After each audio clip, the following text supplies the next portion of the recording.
This video is sponsored by Ram Ram Group of Companies, co-sponsored by Nature House and भैया G silver coated इलायची। अब जैसे हमारे यहाँ हम लोग नाथ संप्रदाय से आते हैं। हमारे दादाजी केदारनाथ लगाते थे, कुबेरनाथ।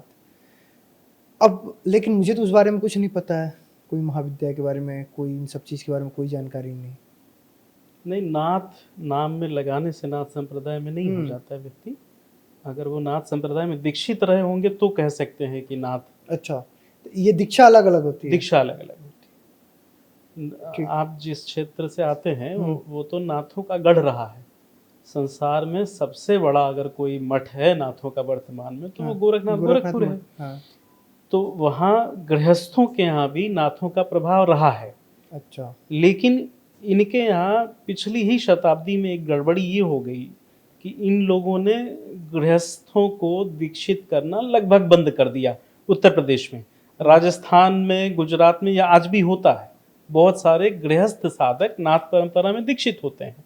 लेकिन हमारे पूर्वांचल में कोई कारण रहा होगा, कोई कहानी बनी होगी, कुछ एक तो मैं जानता भी हूँ, गृहस्थों को नाथ मत में दीक्षा देना इन्होंने बंद कर दिया था। लेकिन उस प्रभाव में बहुत सारे लोगों का नाम उसमें नाम में नाथ होता है। इनफैक्ट हमारे नाना के ही घर में, हमारे नाना 4 भाई थे, उन सब के नाम में नाथ लगा है। गोरखनाथ, कुबेर, मेरे अपने नाना का नाम गोरखनाथ ही है। तो ये जिज्ञासा चूंकि तो था, यह प्रभाव रहा है। तो मैंने सोचा इस बार अपने पुत्र के नाम में मैंने नाथ लगा दिया। अच्छा, उसका नाम मैंने रुद्रनाथ तिवारी कर दिया। बढ़िया। नाथ जो है ना, हाँ। इस शब्द की उत्पत्ति के 2 सिद्धांत हैं। एक सिद्धांत यह कहता है कि यह नाथ मतलब स्वामी। स्वामी उसको कहेंगे जिसका अपनी इंद्रियों पर अधिकार हो। अच्छा, ठीक है, जिसने नथ रखा है, न अथ, जो स्वयं का स्वामी है। दूसरा, यह न और थ, यह ह और ठ के भी प्रतिनिधि हैं। जैसे नाथों का योग हठ योग कहलाता है।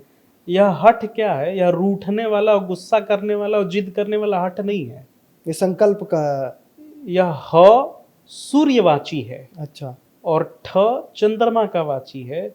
यह सूर्य नाड़ी और चंद्र नाड़ी के बारे में बताता है।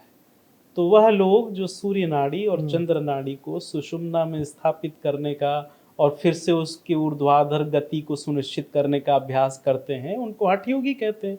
ये नाथ संप्रदाय के लोग। बहुत अच्छा आपने एक जवाब दिया।